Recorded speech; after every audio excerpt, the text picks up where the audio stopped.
Hello there, this is Buddha Meets Jesus, and I'm Alan Zundell. On this episode, I'm going to tackle the question: was Jesus a Buddha? Now, of course, the answer to that question is going to depend a lot on how you conceive of a Buddha. What exactly does that mean to be a Buddha?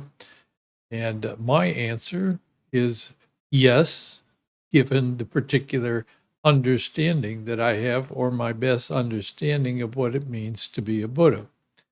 All right, let's get into this first by defining Buddha, its etymological root. What it actually means is awakened. That is, somebody who woke up and they still remain in a state of awakeness. So the Buddha is someone who is awakened.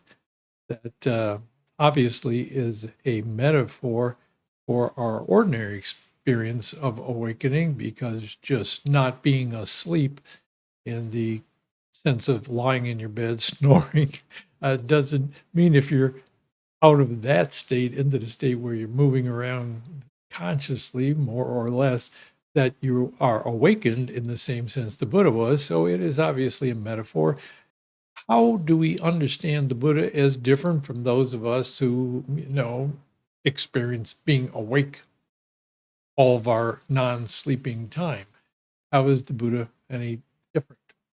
Well, where do you get your picture from the Buddha? I mean, of the Buddha, where do you get the picture of what the characteristics of what it means to be awake, let alone what the internal experience of being awake is?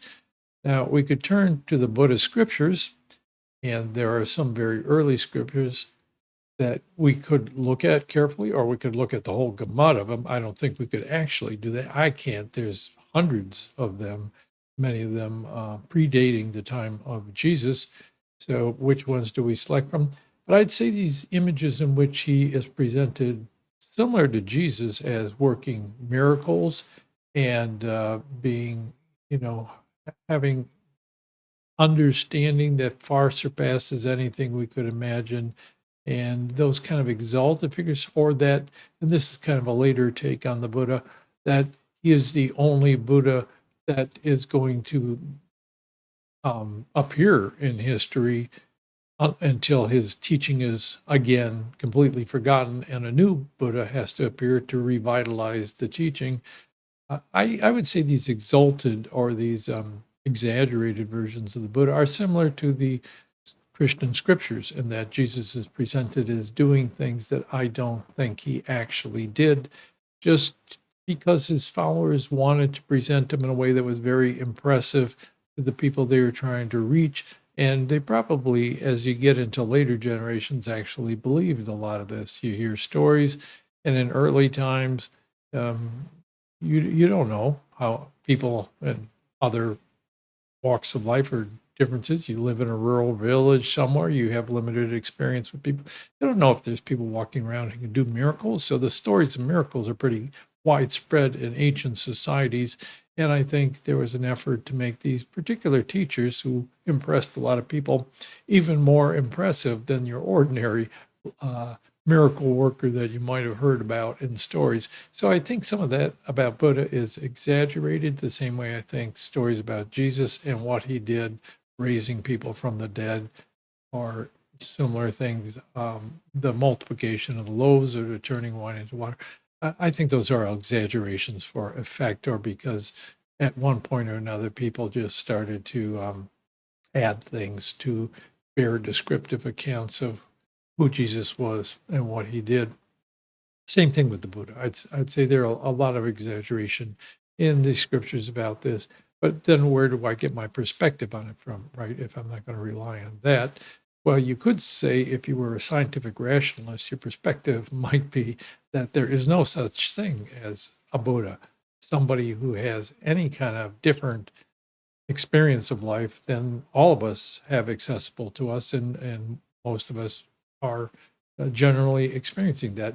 When you talk about someone like the Buddha being awakened in some kind of spiritual sense, it's an illusionary state, or it's purely legendary or something like that. Well, that's not my perspective. Or if you had a more fundamental kind of Christian understanding. I mean, very literal minded about it. You say that Jesus was the Son of God, therefore Buddha was not in any sense somebody who could be a greater teacher than Buddha. So either he was deluded or mistaken or maybe demonically possessed or something like that. If that's your outlook, if your outlook is traditional Christian, seeing Jesus as the only incarnation of God, then Buddha would have to be something very different than he is presented as in some Buddhist traditions, at least. So what does it mean to be awakened? Where do I get my particular take on this from? Well, I get it from sources that are a little different. And of course, to some extent, being familiar with Buddhism and the scriptures, not terribly immersed in them, but stories that I've heard from other Buddhist teachers, those who can speak English, contemporary teachers, I get some sense of what it means to be awakened. Reading a lot of biographies of spiritual figures, either saints or Zen masters or contemporary spiritual teachers, get some sense of how these people might be different from other folks, ordinary folks. Also, inner accounts like John of the Cross or Teresa of Avila talking about the different stages of the spiritual life and how they experience them. There's similar types of recountings in Buddhist and other Eastern traditions as well. So being familiar with some of that informs my understanding of what it means to be awakened, be a Buddha. And then finally, my own spiritual experience, what I've been through, where I'm at. And it's not like I'm a prodigy that I was born a spiritual genius.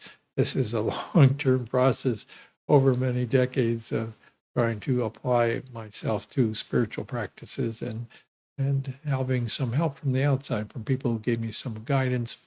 And the final one there is people I have actually encountered that seem to me in some sense different from your ordinary run-of-the-mill person. And the main characteristics I've seen in them, two in particular come to mind for me that were very influential in my development. I'm not going to name them right here necessarily. But the characteristics they exhibited was when they have a direct encounter with somebody who is coming to them for advice. Say, when I had a private conversation with either of these two figures, they had a very supple mind. That is, they could see through what you were trying to say and get directly to the point, to cut through it in a way that didn't waste much verbiage. So a very supple mind in being able to engage in a conversation that was in some sense helping to disrupt your ordinary ways of seeing things and bring you into a different state of mind and different perspective on things. So that's one characteristic. And you can see something in their eyes. There's kind of a light of kindness and compassion. Of course, you can see this in other people, very kind, compassionate people, but this is a characteristic of these two people I regard as spiritually what evolved or are highly developed or far along the spiritual path. That kindness, that compassion that's in their eyes. And then finally, there's a kind of a sense to them that they're very resolute in their mission of service and a calmness about them, not just, inside them, but just they have this aura of a kind of calmness that you can sense, and it brings you into that calmness. You feel calmer in their presence as you open up to that. What is that perception of this person being like centered in something, like a rock in the midst of a stream is one of the metaphors that's sometimes used for people like this. So my readings of people in more contemporary times who were regarded as spiritual people, saints, or very spiritual people, or Buddhist masters, my own experiences, and then my experiences with people that I found to be a little bit outside the ordinary. I've also come to appreciate, though, that not every potential Buddha out there, well, let's use a different word, not everyone who may be a Buddha out there might be that obvious, because not all of them take on roles, public roles, like a teacher or a public figure in some sense, like maybe Joan of Arc helping with the war, whatever was going on in France at the time, or a better one is behind me here. but I tilt the long way this way. Mohandas Gandhi was a public figure and he seemed to be very spiritual. So there can be some people who are just in ordinary life and not well known, or just going about their business, but doing it in a way that's very focused and attentive and compassionate and resolute in carrying out their duties of service, whatever it might be, taking care of their own children, taking care of people in their neighborhood, whatever it might be. So I think there's probably people like that. It's not, they're all what heralded by the masses like Buddha or Jesus are portrayed as being. And right there, too, I think the scriptures exaggerate how many people were their followers in their own time. I don't think they had crowds of people coming up to them. I know this is the picture of Jesus in the scriptures, that he had kind of hordes of people curious about him and what he had to say. I think it's much more likely that they went around with their preaching mission and gathered a band of people who were responsive to them, but it was fairly small until later on things, the right moment or the right circumstances, that message could penetrate to more people. And as their image became exaggerated in the stories about them, it attracted more and more people. And thus their teachings came through those vehicles of these incredible stories. And that's the way you first reach people, is stories, and then the message comes through that. All right, so that's a long-winded way of saying where I get some of these ideas from, and a hint of what I think these people are like. I would liken awakeness in the Buddhist sense to something that's similar to sleep in this respect, that there are stages. It's a gradual process. Not all sleep states are exactly the same.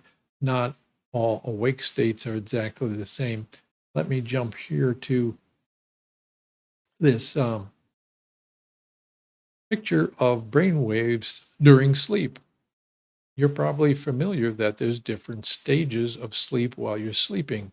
Your brain waves are different. Stage one, fairly light sleep, is easily to awaken. It's just when you're starting to drop off. These are alpha waves. Stage two is theta waves. Is a little bit deeper. The waves are a little bit longer, and you're a little bit more deeply, but still kind of a light sleep in between, maybe you could call it. And then stage three, the delta waves take over. It's very deep sleep. This is a restorative sleep that you get if you're deprived of your stage three sleep. You're going to be much the worse for wear. And then REM, rapid eye movement sleep, means when you're dreaming. That's a different stage of sleep. So there's different stages of sleep. It's not one homogeneous thing. And I think it's very similar for being awake. Let me give you just an ordinary example here. Different levels of awakeness. One awakeness would be you're groggy, like you just woke up, you're sleepy. You shouldn't be driving a car or operating heavy machinery. It is kind of half and half. Maybe you're laying in bed and drifting off, or you get up and you're kind of not really being, not really fully there yet.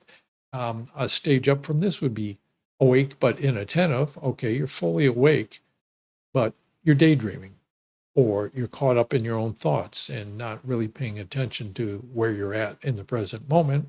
And then a much more awake state would be an attentive state rather than inattentive. You're now attentive to the present moment. You're fully there in the present moment. And this, to me, has two aspects. One, the exterior. So the practice of mindfulness meditation means practicing this awareness of the exterior, the present moment in the exterior largely. Pay attention to your senses, what you see, hear, feel, touch, that kind of thing. And then there is attentiveness to the interior, but not growing inattentive, not getting caught up in your thoughts and imaginings and emotions. You're aware of them as they happen, as what they are. It's not capturing your attention, your attentiveness or awakeness. It's just something that passes through your mental field and is quite recognizable as thought or feeling or images that do not catch you. And obviously, that's much more difficult state to attain and to maintain although I think people often have glimpses of it.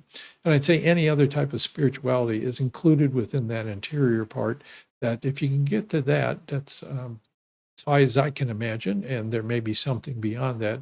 I think in that state, what I've experienced of being more fully awake in that sense is that there's a loosening of the sense of self, and sometimes a disappearance and reappearance, but it's not being caught up because the self, in the way I'm thinking of it, is largely composed of your thoughts about yourself and your feelings about who you are. And as those become transparent and you notice that they come and go, you lose your sense of a permanent self, a self that continually exists over time. And that the total extinguishing of that self is not something I can imagine right now. I guess I could guess in it, but there's reports of people who have experienced this. I don't know about that. I'm not going to talk about that, but that you get the general idea here that I think there's different stages of awakeness, and that in the levels that are more fully awake, you're entering into the realm of spirituality.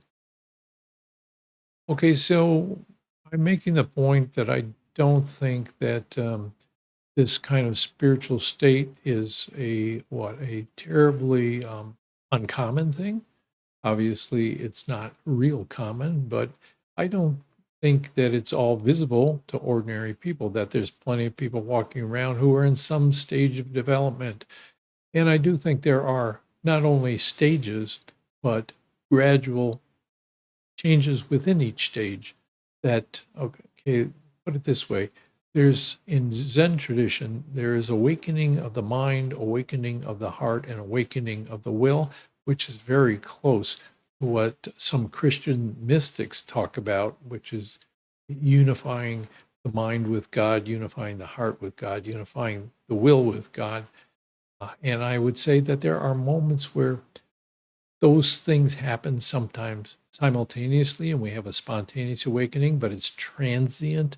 It doesn't last. This is something that gets some people really on the spiritual quest. You know, you're going around living an ordinary life, and all of a sudden you have this boom moment. And sometimes it could be precipitated by drugs, psychedelic drugs. But I think those boom moments that come and go, that's initial phases of awakening. Like someone slaps you in the face when you're asleep, you're going to wake up quick, and you might fall back asleep. So there's that. And then there is a definite stage where one of those things, or maybe multiple of them, mind, heart, or will, they become more stably awake. It's awake in a way that's less transient and more stable, and gradual degrees of that, and unraveling of what comes out of that awakeness. Say you're awakened to the mind, there's much more awareness as thoughts appear, how those thoughts are related to your past identity, not past reincarnations, but just how they developed over time and solidified your own thinking about who you are to create an identity that kind of captures you and keeps you from fully experience the mystery of your total sense of oneness with everything. And the same thing with the emotions. As you become more awake to your emotional life, you start to see how some are more shallow, like just passing emotions of the moment, and then some are more persistent and closely identified with your core sense of who you are and related to very early development in your life, the kind of feelings you had about the situations you were in or how other people treated you, especially adults in your life, and so on and so forth. So I think there are not only stages, but there are kind of gradual developments within each stage, and there can be somewhat of a back and forth. So there's, if there is a stable, permanent sense of fully awakeness, that's, I think you got to go through a lot of steps to get there. Now, is that true of Buddha and Jesus, that they went through a lot of steps to get to wherever they were at? Of course, I think it is with the Buddha. The story of the Buddha is that he was born in an ordinary person. Well, not that ordinary. He was a prince, so he was a little bit different than the ordinary person. But he encountered other people who were suffering from sickness or old age or a corpse, and he started to see that there was suffering in the world, and um, and led him on this spiritual quest where he went out and he practiced a lot of things, meditation and fasting and all these spiritual practices. And it led him eventually to the point where he sat down and determined, this is where I'm going to fully awaken. And the story goes like that. So there was a lot of practice with spiritual things. Now, Jesus, some of the Christian scriptures present him as though he was fully born an incarnation of God. As I've said, I think that was an exaggeration. We do see him doing spiritual practices in some accounts of the scripture that are very familiar and traditional, not only for Jews, but in spiritual traditions in general. Let's just take a couple examples here, and I'm going to give you some pictures to illustrate. One thing is studying scriptures. Scriptures are generally passed down from generation to generation because reading them and meditating on them can help a person advance in the spiritual life. Here we have a picture of Jesus at a synagogue studying the scrolls. Now he's presented in the Gospels as someone familiar with the Jewish scriptures, so he spent time with them, apparently. And he's also somebody that probably is familiar with the practices in synagogues of discussing and debating the meaning of scripture, which would help sharpen his mind, right? So he could get that supple mind and that awareness of his own thinking from engaging in practices of discussing the scriptures. And then he also is depicted as going out into the desert for extended periods of prayer. And there's two sides to this. One side is meditation. So I don't know exactly how the practice of prayer was conducted in Jesus's time, but I do know if you're repeating traditional prayers like the Psalms, for example, from the Jewish scriptures, it is much like practicing a Buddhist chant. But a beginning meditation practice is focusing on something like a mantra or a chant or a repeated phrase, or just spending time focusing on your mind, concentrating on something. That's a form of meditation. They also show them out in the wilderness, which is often a way that people get away from their own thoughts and the reinforcement of those thoughts from the society they live in. You go out there to allow your spiritual life to develop somewhat. So here's a picture of him out in the desert, kind of brooding, probably deep in thought or meditation. So they depict him that way. And of course, in Christianity, we have plenty of stories of people who were trying to imitate Jesus and did similar things. They went out in the desert to spend time by themselves. They studied scripture. They spent time in meditation. There are meditation practices in Christianity that we can trace back at least to about the 4th century. Monks who went out into the desert and ascetics who were fasting. That's another one, fasting, traditional spiritual practice across a lot of different traditions. So we know that Jesus engaged in spiritual practices, and we know that his followers over time engaged in spiritual practices. Presumably they got them from Jesus, that Jesus set the initial example for doing this, and that's why it became part of the tradition. So I'd say that we have a picture of Jesus engaging in spiritual practice. So I think it was a process for him of development, that early in his life he was exposed to Jewish religiosity, and he was a pious person. He tried to engage in very ethical behavior and meditated on scripture and debated scripture and went out for prayer in the desert, things like that.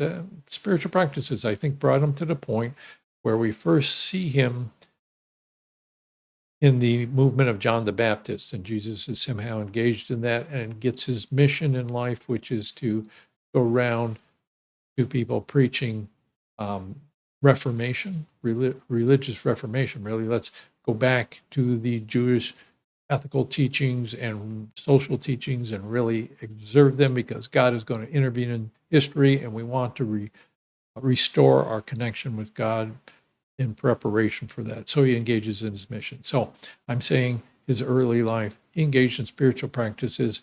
In his mature life, he became part of a movement that was centered on John the Baptist. And then from that, he engaged in his mature mission of preaching and teaching to people. All right. So that's my understanding of awakening, and that's why I think it applies to Jesus. Part of the reason I go into this is because I've spent many of these episodes talking about who the Jesus of history was and what downplaying the scriptures as any kind of literal account of that. So I think I'm obligated to give you my picture of who Jesus actually was and how I'm reading the scriptures, what I'm reading into the scriptures, so you know where I'm coming from. All right. Thanks a lot for watching. I hope some of this was interesting or even useful to you. And I hope you stick around for further episodes. Like, subscribe, share. And if you're interested in politics at all, you can check out my other channel, Political Dharma. Thanks a lot. Bye.